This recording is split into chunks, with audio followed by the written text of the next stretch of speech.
Hi everyone, I am doctor Swati और आज मैं आप लोगों से सर्वाइकल स्पॉन्डिलोसिस के बारे में बात करने वाली हूँ। सर्वाइकल स्पॉन्डिलोसिस सबसे पहले किस एज में होता है? मोर देन 85% ऑफ पॉपुलेशन जो 60 ईयर से अबव हैं उन लोगों के अंदर हमें सर्वाइकल स्पॉन्डिलोसिस मिल जाता है।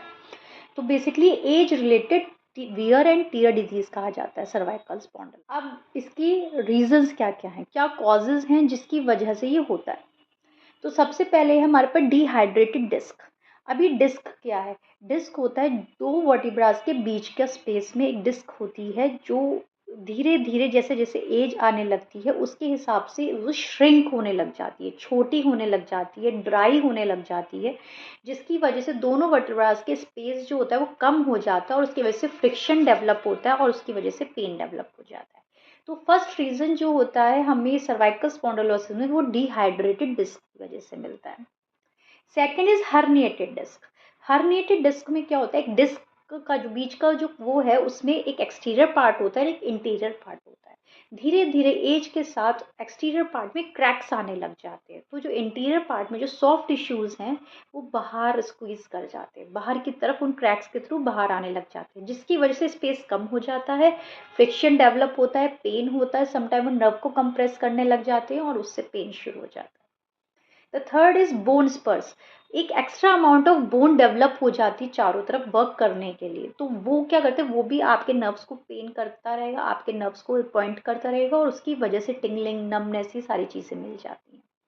एंड फोर्थ जो सबसे कॉमन है, जो आते हैं यंग एज की, हमें पेन हो रहा है, हमें सर्वाइकल हो गया है, तो that is stiff ligament. Ligament वो होता है जो बोन को बोन से कनेक्ट करता है और उनकी स्टिफनेस हो जाती है उस लीगामेंट की, जिसकी वजह से स्ट्रेच करने में पेन, गर्दन हिलाने में दर्द, ये सब की वजह से पेन शुरू हो जाता है।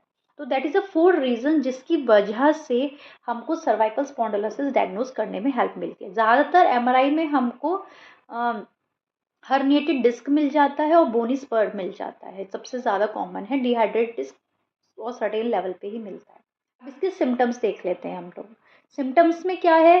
सिम्टम्स में सबसे पहले गर्दन में दर्द, neck stiffness, neck pain, sir में दर्द जा रहा है, आर्म्स में भी चला जाता है, नमनेस, टिंगलिंग सेंसेशन डेवलप हो जाती है, स्टिफ नेक हो जाती है, मूव नहीं हो रही है, अगर मूव कर रहे हैं तो चक्कर आ रहे हैं, वर्टिगो मिलने लग जाता है।